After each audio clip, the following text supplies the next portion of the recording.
इस वाक्य को तोड़ के पढ़ते हैं। तमपि दुःखं, वो भी दुख है। तमपि माने वो भी, यमपि माने जो भी, यमपि इच्छं माने जो भी इच्छित है, न लभति नहीं प्राप्त होता है। कतम माने क्या, च माने और, कतमंच माने और क्या है। यहाँ कतमंग सर्वनाम का संबंध दुःखं संज्ञा से है, इसलिए कतम का कतमंग हो जाता है। आगे का पाठ। जाति धम्मानं भिक्खवे सत्तानं एवं इच्छा उपज्जति। जन्मने के स्वभाव वाले प्राणियों को ऐसी इच्छा उत्पन्न होती है। अहोवतमयं न जाति धम्मा अस्साम, न च वत नो जाति आगच्छेयाति। इसका अर्थ हुआ, अहो हम जन्म स्वभाव वाले न होते, हमारे लिए जन्म न आता। शब्दों का क्रम बदल कर लिख दिया। भिक्खवे जाति धम्मानं सत्तानं एवं इच्छा उपज्जति। क्रिया से शुरू करते हैं।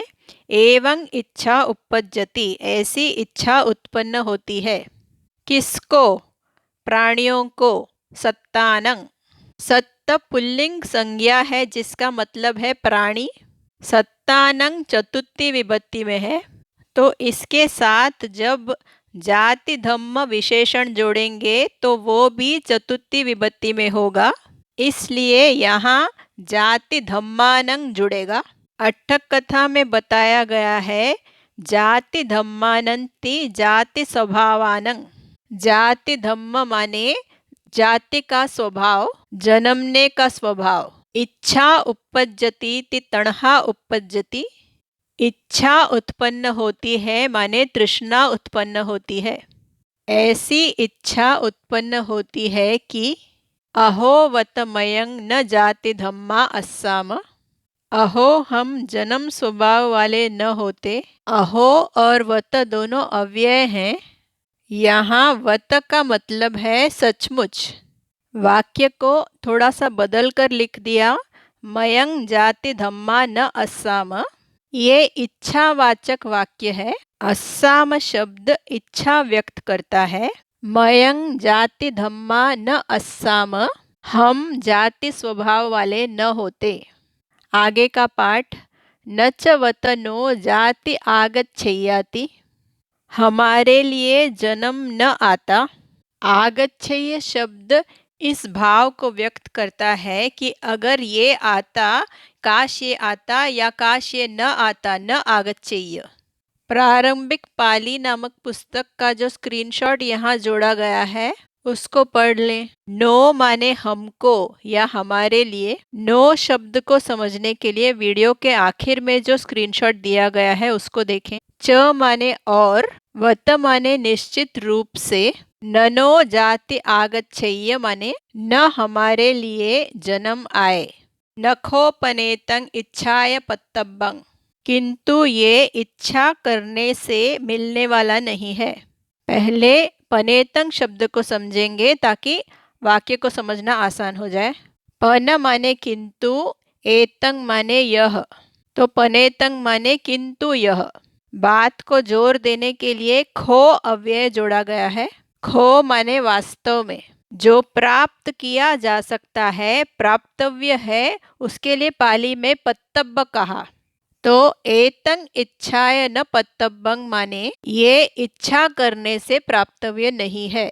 यहाँ ये कहा गया है कि कोई प्राणी इच्छा करने मात्र से जाति धर्म माने बार बार जन्म लेने के स्वभाव को नहीं बदल सकता। पुनर्जन्म माने जाति के आगमन से छूटने के लिए आर्य अष्टांगिक मार्ग की भावना अनिवार्य है। मार्ग की भावना किए बिना जाति का अनागमन प्राप्तव्य नहीं है। इस बात को समझाते हुए अट्टक कथा में कहा, नखोपनेतं इच्छायाति एवं जातिया अनागमनं विना मग्ग भावनं न इच्छाय पत्तब्बं। जन्मने के स्वभाव वाले प्राणियों के बारे में हमने समझा कि इच्छा करने मात्र से वो अवस्था प्राप्त नहीं होगी जहाँ फिर जन्म नहीं, पुनर्जन्म नहीं। उस अरहंत अवस्था को प्राप्त करने के लिए आर्य अष्टांगिक मार्ग की भावना करनी होगी, माने उसको विकसित करना होगा। जन्म नहीं होगा, जाति नहीं होगी तो जरा माने बुढ़ापा भी नहीं आएगा। तो जरा धम्मानं सत्तानं माने जरा स्वभाव वाले प्राणियों के बारे में भी वो ही कहा गया जो जन्मने के स्वभाव वाले प्राणियों के बारे में कहा गया। ठीक उसी तरह व्याधि धम्मानं सत्तानं, मरण धम्मानं सत्तानं और शोक परिदेव दुख दोमन सुपायास धम्मानं सत्तानं माने व्याधि स्वभाव वाले प्राणी, मरण स्वभाव वाले प्राणी और शोक परिदेव दुख दौर्मनस्य उपायास स्वभाव वाले प्राणियों के बारे में वही बातें दोहराई गई कि इच्छा करने मात्र से कोई प्राणी उस अवस्था को प्राप्त नहीं कर सकता जिसमें व्याधि न आए, मरण न आए, शोक परिदेव दुख दौर्मनस्य उपायास न आए। यह भी है इच्छित का न मिलना भी दुख। इदम्पि यम्पि इच्छं न लभति तम्पि दुःखं। नो सर्वनाम बहुवचन है। चतुर्थी विभक्ति में इसका अर्थ है हमारे लिए या हमको। ननो जाति आगच्छेय माने हमारे लिए जन्म न आए।